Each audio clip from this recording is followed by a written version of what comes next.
Just this final point on the media narrative, they're now pushing this narrative that the timing of this operation is weird. It's surprising that the US was dragged into this war by Israel, which is, of course, ridiculous. Here is Donald Trump shutting that right down.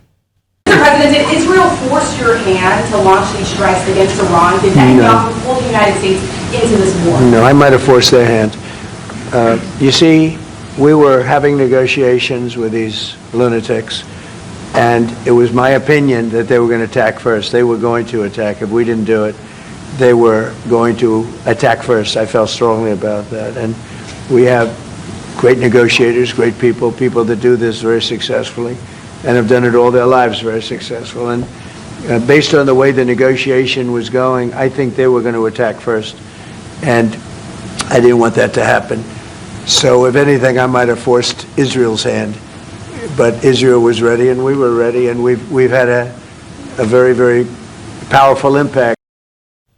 Ariella, it was a joint operation, and it's one that's changing the world. Absolutely. And something so beautiful in this is you can see how one of the most important takeaways, in my opinion, from this moment is the visible strength of the American-Israeli alliance. The partnership is not transitional, it's strategic. It's built on shared intelligence, shared domestic democratic values, and shared security interests, and decades of operational coordination.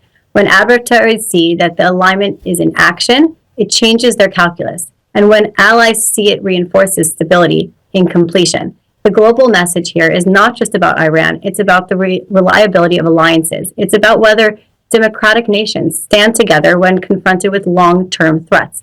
Strong alliances deter aggression. Weak or fractured alliances invite it. And what the world is witnessing right now is the durability of a partnership that has shaped the regional security for decades to come. And that's a beautiful thing. The other thing that we keep hearing from Democrats and some in the media is that this is going to be a forever war. Here's Vice President J.D. Vance shutting that right down on Fox News. And there's just no way, I said this before the conflict started, I'll repeat it again, there's just no way that Donald Trump is going to allow this country to get into a multi-year conflict with no clear end in sight and no clear objective. What is different about President Trump, and it's frankly different about both Republicans and Democrats of the past, is that he's not going to let his country go to war unless there's a clearly defined objective. He's defined that objective as Iran cannot have a nuclear weapon and has to commit long-term to never trying to rebuild their nuclear capability. It's pretty clear, it's pretty simple, and I think that means that we're not going to get into the problems that we've had with Iraq and Afghanistan. Ariella, what's your assessment of Vance's position there? I also listened in on that. And what we're also seeing is how quickly foreign policy seems to become domestic political debate. For example, what we just saw here, some Democrats are raising constitutional concerns and questioning executive authority, while J.D. Vance, as we just saw here, and the administration voices are emphasizing limited objectives and strategic containment. In fact, as our Vice President Vance just has stated clearly, that President Trump will not allow this to become another Iraq or Afghanistan-style war. He's emphasized that there will be no multi-year conflict with no clear end in sight.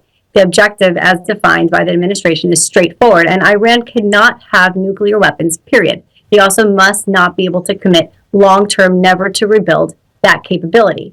That tension is real, and its oversight matters, but beneath that political messaging is larger strategic questions, like how America defines deterrence in partnerships with its closest ally in the region. The debate isn't simply partisan. It's about whether long-term security strategy drives decisions or whether short-term political positioning does. Foreign policy requires predictability, clarity, and credibility. And that's what allies look for. And that's what adversaries calculate. So when we look at this picture, these objectives are clear. Absolutely, they are. Right now, we're 4 days into this operation. We're seeing Iran retaliating, launching a wave of strikes across the region. We know a drone has struck the American consulate in Dubai, and there are reports that strikes have targeted Tel Aviv. I know that you're in the United States right now, but what can you tell us about the situation there? Absolutely. First thing, I actually just returned from Israel last week, and it was a waiting game for all of us of when is the war or some conflict going to be starting. So to say that we didn't know it was coming, we all knew it was. And the first thing we have to understand, though, is the historical context. This didn't just start on Saturday morning when we woke up in America. It began with the regime's rise in 1979. What we're seeing now is the latest chapter in a decades-long ideological conflict. The current Iranian regime has embedded hostility towards both Israel and the United States and its governing ideology for more than 4 decades. So while many of us woke up to these headlines over the weekend, the strategic tension has been building for years through proxy warfare, missile development, and regional destabilization. We also have to acknowledge something serious here. In any military confrontation, there are going to be casualties, which we have had already on both sides. That reality is tragic, and it underscores just how high the stakes are at this moment.